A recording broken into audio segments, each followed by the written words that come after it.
March is Women's History Month, and one of Detroit's pioneering women in the world of music is Stacey Hotwaxx Hale. She was the first female DJ to play house music on the radio in Detroit in the late 1980s. Contributor Cecelia Sharpe of 90.9 WRCJ sat down with Detroit's Godmother of House music for a wide-ranging conversation about her history-making career.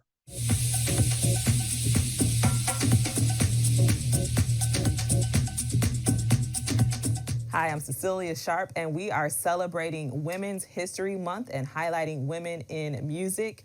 Today, my guest is Stacey Hotwaxx Hale, the first DJ in Detroit to play house music on the radio in the early 80s and the Godmother of House. Thanks for being on the show. Thanks for having me. Absolutely.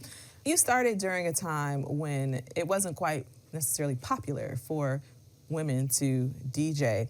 What attracted you to DJing? Well, I don't think it was not popular for women to be DJs, but you recognize them as on the radio as air personalities versus playing in the club. Mm-hmm. And that's what was unusual for women to be doing that.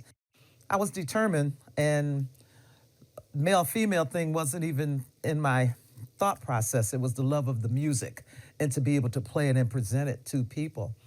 My brother was big into electronics, so I was always looking at reel-to-reels and cassette players and turntables and things like that. So he was just one that liked to play music and hear it. You know, he never inspired to be a DJ or anything, so I kind of got that from him, and I took it to another level. I stumbled in a old club. It used to be a coffee shop. It was called the Chessmate. It's a laundromat now on McNichols and Livernois.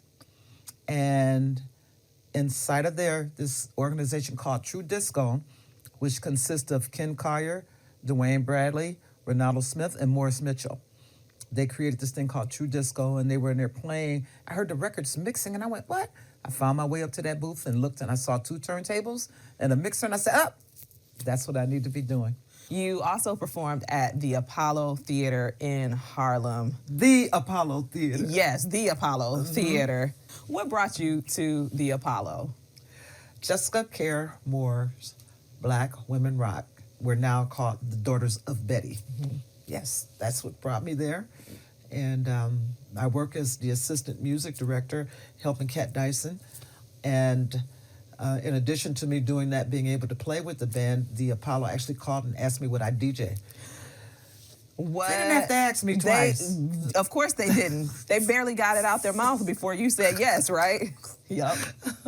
I'm like, what? So all my friends came that were in New York, and they were dancing in the aisles up by the seats. The way that you engage your audience, you make everyone feel invited. It's a warm environment. Everyone knows that they can get down to the music. The way you blend house music with other genres, from gospel to R&B, a little bit of classical, jazz. You incorporate acoustic live instruments. It's just amazing. How did you develop that style? I listen, and that's the first thing I tell my students to do is to listen, use your ears.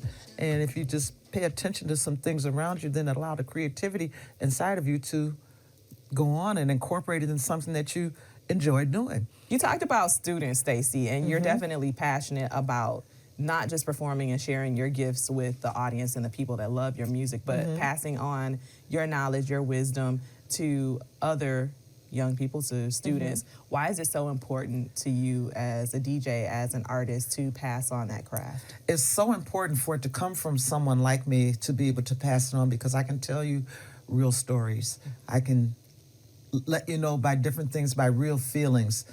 You don't have to go to YouTube University to find out.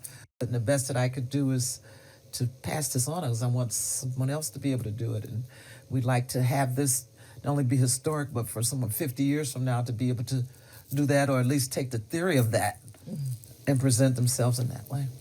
The Xometry Music and Arts Festival that you created and launched in 2019, what is the mission of the Xometry Music and Arts Festival?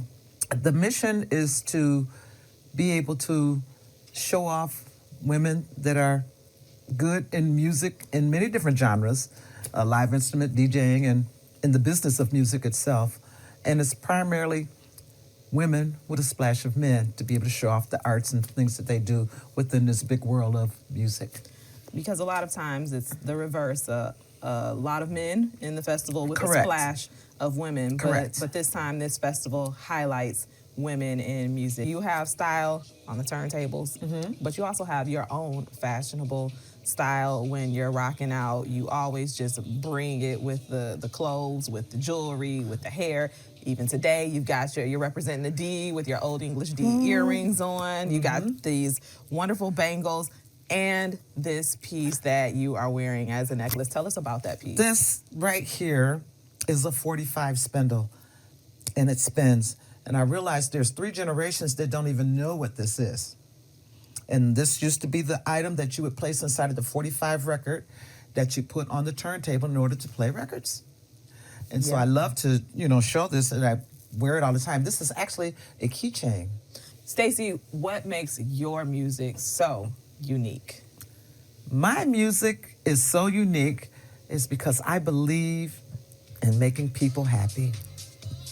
When I play music, it's my job to make you happy. So therefore, I place myself in environments where people are going to enjoy the types of sound I deliver. I'm very spiritual. I love gospel house music. Many of the selections that I play have that type of thing in it. And I have been successful in those that say, I don't like house music, but I like yours. And that's because it's coming from the heart and the vibe like that, and to make you feel good. And that's my whole point in everything, and it's been proven. Enjoy. Enjoy. Enjoy. Enjoy. Enjoy.